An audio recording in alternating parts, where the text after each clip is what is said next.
Full. All right. Good morning, good afternoon, good evening, depending on where or when you're watching this Facebook Live. This is the voice and the face of Dr. Olabintan, CEO, founder of Livingspring Family Medical Center here in the good city of Mansfield, Texas. I am excited today to be doing another live because we do believe that your quality of life is just as important as the quantity of life. And today we'll be talking, as requested by some of you, on ADHD, adulting with ADHD. And I'm excited to have my guest, friend, and classmate, Dr. Diana Mercado-Marmarosh. Nice to have you here. Thank you for coming, Doc. How are you? Oh, I'm super excited to be here. Awesome, awesome, awesome. All right, so kindly introduce yourself. I already told people what your name is, but introduce yourself. Who are you and what do you do? Awesome. Thank you. So, I'm a family medicine physician, but I'm also an ADHD life coach for physician and medical students. However, I have gone to different being a guest coach at different programs.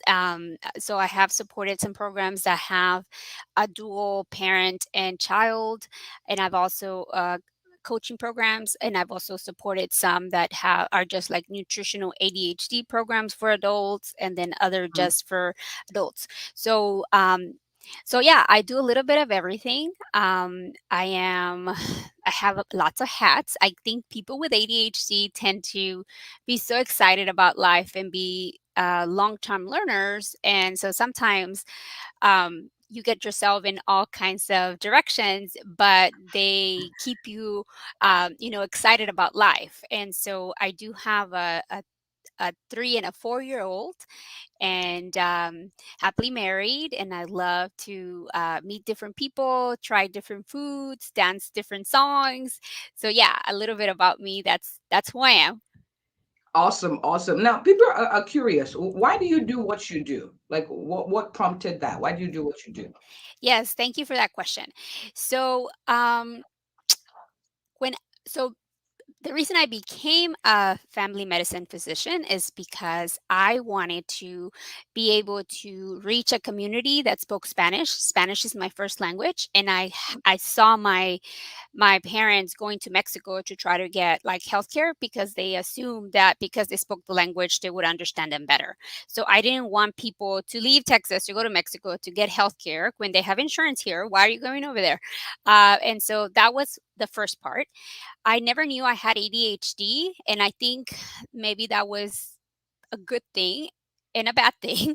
It was a good thing because I didn't have this mindset that there were any limitations on me. I didn't have this stigma that, oh my God, I have ADHD, I'm broken, which that was the stigma that I then developed when I found out I had ADHD during my first semester of medical school. And I was really clueless. I had no idea I had ADHD because it was pointed out to me by my roommate that something maybe was wrong with me because she would see me studying and working like maybe 80 hours trying to grasp all this information. And she says, Diana, you are like studying like nonstop. And I think I study like 1/3. And how come I'm retaining it better than you are? Maybe you're not taking care of yourself. Maybe you're not sleeping. Maybe you're not doing something. Maybe you're depressed, or like maybe I don't know. She's like, go get tested. And Mm, so that's one first point that I want to point out, that females get diagnosed usually way later in life, um, usually after the birth of your child or after your own kids get diagnosed with ADHD, or when you get like this really big job promotion, or when you mm, are now like in college or medical school or law school or some type of PhD program that requires you to like use more executive function that mm. you didn't even know. You hit like a limit of whatever techniques you were doing that are no longer working. So the techniques I was using, and now I understand and look back, is that I was running. So what do I do? What I do after I got diagnosed, I took some meds. They helped some, but I didn't know that, it was not just meds that I needed. I didn't know that. And then when I graduate medical school, I get told, well, no, you're no longer a student. Go to a regular like psychiatrist. You don't need to come to the healthcare student Mm, clinic. And so I right. pick a random psychiatrist in Houston. You would think it's like the capital of the world with doctors, right? Like that's what I thought. And so I assumed anybody would be able to take care of adult ADHD professionals, right? Well, I was wrong. I was only in that environment for 2 minutes. And then the physician told me that I should know better, that I outgrew ADHD. And so that's where I shut down in terms of like I started to ignore myself, or ignore my ADHD per se. And 10 years later, I was suffering and I didn't even know it. I just thought it was part of like normal life.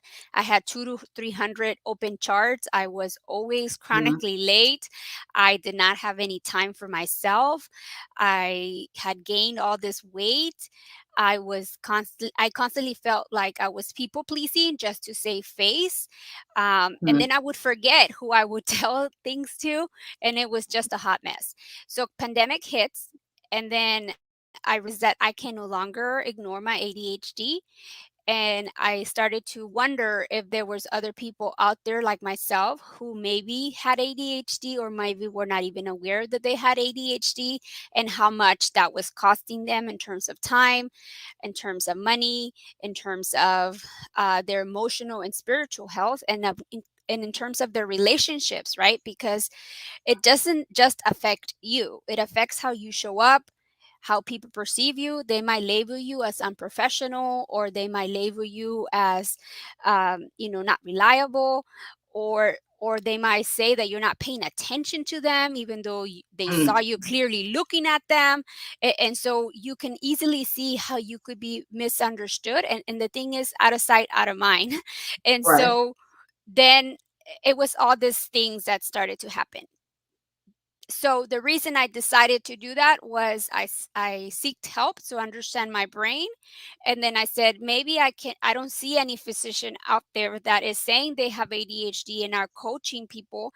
I, I, I learned and I realized that medicines could only take you so far, and that you Right. needed therapy, or you needed coaching, or you needed all of them to help you enhance and get tools, because you're never going to outgrow ADHD. You're only going to learn to use those techniques to Help help you long you, term. yes, long term. And of course, like you just said, adults, we're going to go through phases, right? Like we might be in our 20s and we have this energy that, oh my god, it's so amazing, right? And then we get into our 30s, maybe some of us have kids, and then it's all this organization. And then we get into our 40s and we might start getting promoted. And then we get into, if you're a female, you get into your 50s and you have menopause and you think you have Alzheimer's. And so it's just different phases that we It's go so through. different for people. Now, Dr. Diana, I wanted to ask because people are wondering, like in layman's terms, how would you answer this question? What is ADHD? Briefly, like Yes, what is yes. ADHD? So ADHD, in layman's terms, it's a brain. I don't want to say disorder, but it's a brain condition that is studied, that there's not enough hormone called dopamine, which prevents us from focusing at times. And sometimes it's almost even a misnomer, because you can hyper focus almost to the extent that it's crippling, because you get into this like negative loop that you don't think that whatever you're doing is good enough. It's like some perfectionist tendency sometimes, but Mhm. it's from like the imposter, almost imposter syndrome type of thing. But it's a neurological condition, and it is genetic, right? And so some of the things that you find boring or seem overwhelming for you, like details of a project you can't complete, right? And then some things that you find like so interesting, like I always say this, like it's like the torture musician. Like they're like Beethoven, they're amazing, but they can't give themselves enough credit to see how amazing it is and hit publish, you know. And so they don't tend to sit still. Now the thing with ADHD, it's like a spectrum, right? So not everybody's going to have everything. Right. When we say spectrum, we say there's some people that, especially females, especially younger in age, they tend to be inattentive. So what that means is that they'll be there and they're not going to be hyperactive. They're going to be daydreaming. So they're the perfect student that might be missed by the teacher because they're calmly quiet there, but their brain is in 10,000 places, right? And not right here. Right. And so you can see how they can get themselves in trouble. Now, Uh, now you mentioned, Dr. Diana, you mentioned a few things. You already talked about what ADHD could look like as an adult, in certain habits. But how would ADHD look in an adult? Let's say in their eating habits. Hi, Dr. Mitra. Hi, Dr. Una. Thanks for joining. yes, How would this present? Let's say in eating habits or even in sleep. How does ADHD? yes. Those are amazing questions. Okay, so the body is really smart. The body will get what it needs, right?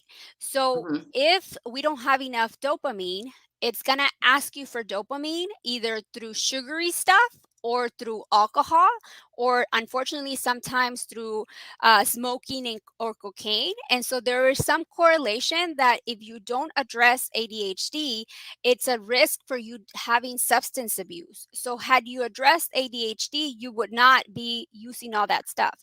So there's some links that you can when you're trying to focus on something, what do? You go grab a cookie, you go grab a cake. Like you're not trying to, but it's just so happens that your body's asking you to have a quick dopamine so that you can accomplish said tasks or Mm, anything.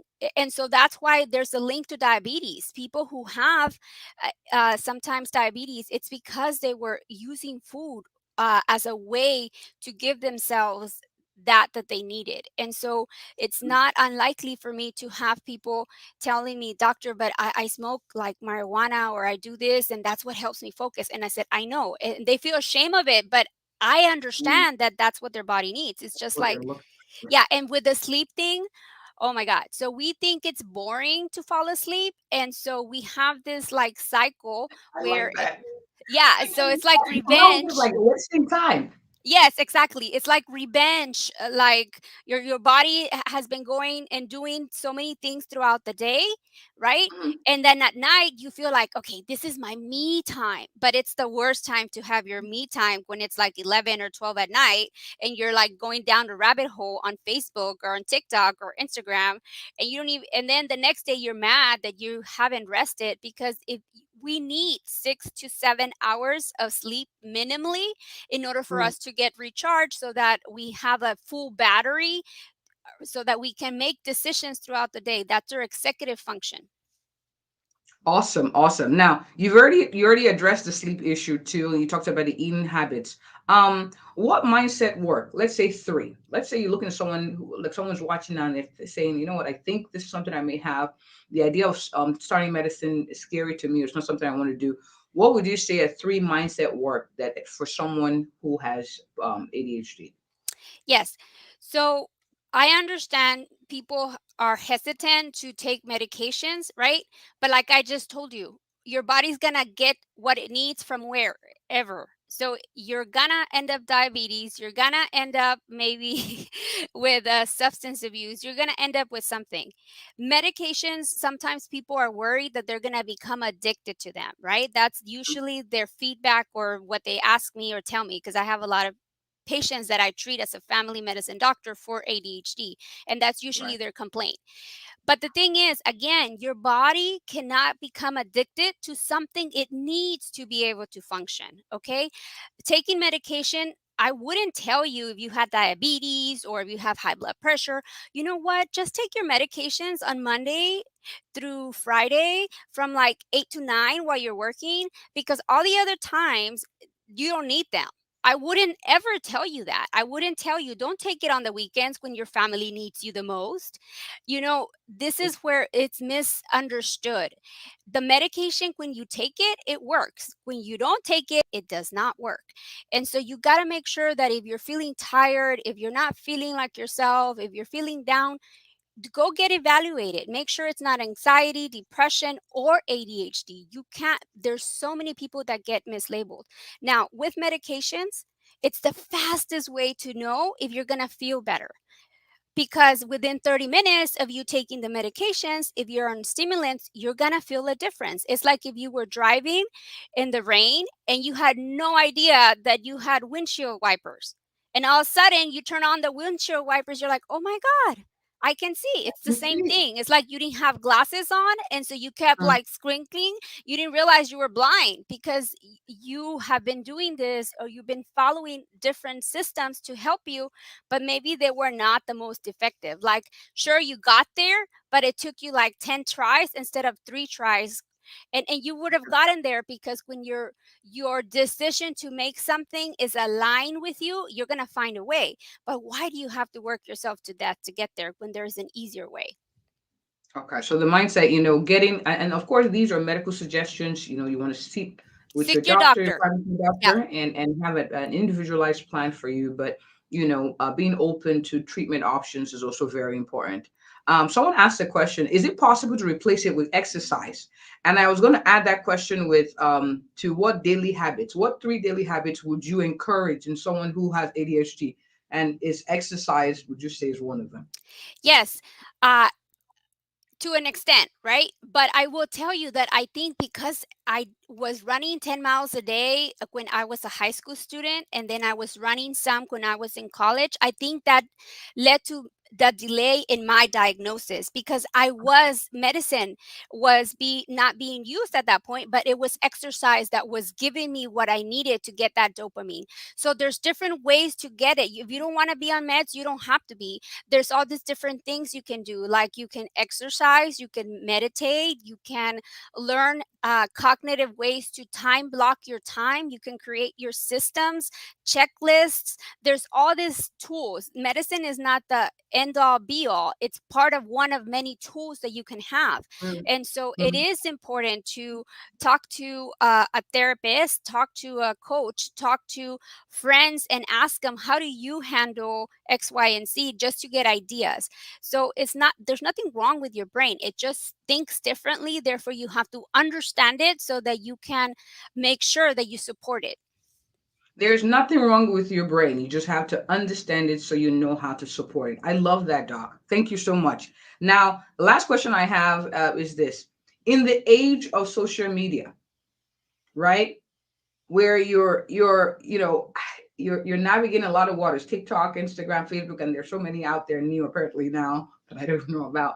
Um, a person with ADHD, how do you suggest they navigate those waters? Social media, where everybody's constantly doing this. What would you say Yes. to someone with ADHD? Okay. So here's the thing. I don't think it's wrong to want to be entertained, right? But you have to make sure you have blocked it into your schedule when you're going to do it. Like if you decide, hey, I'm going to complete this task, and as a reward, I'm going to be in social media for 10 minutes. Set yourself the timer for 10 minutes and be intentional on where you're going. Are you going to a specific group? Are you going to see a specific video? Are you going to Mm. do like, what are you doing? Because if you mindfully just go in there, we quickly become slave to the technology that is meant to drill us in and increase our dopamine.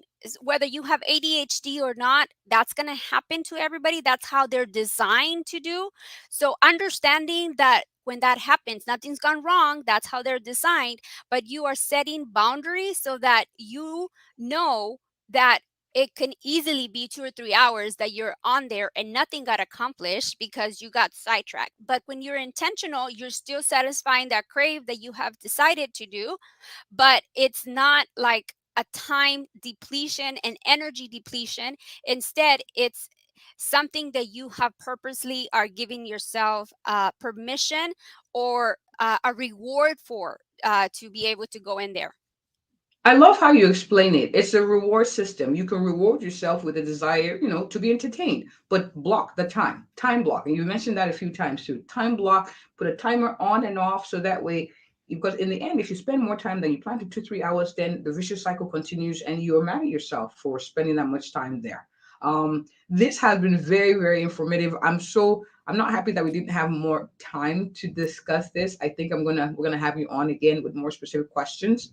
But people are wondering, Doc, where can I find this amazing doctor? I want to have her come speak at a conference. I want to have her come talk to my audience. I'd like to invite her as a guest, or I'd like to do one-on-one coaching with her, if that's an option. Where can people find you? Sure, they can go to my website. It's called ADHD-lifecoach.com. And on there, they can find all my stuff that where I'm on TikTok and where I'm on Instagram. So just go there and then you'll find me. And of course, I can send this to you if you want to put it in the comments so Yes, that they can reach I out. will. Yes, thank you so much for coming. I learned a lot, Doc. You're awesome, and I love how your personal story also resonates through this live as well, because it's obviously helped you. And so I'm thankful for those who are watching. Please share this with those who may find this useful. We've learned a lot today. Thank you, Doc. Thank you so much. Thank you. All Have a right. blessed day. Bye. And you too. And you too. And so, if you or anyone you know is looking for an awesome, a thorough, and a passionate family physician here in the Mansfield, Texas area, I am she. Thank you guys for watching.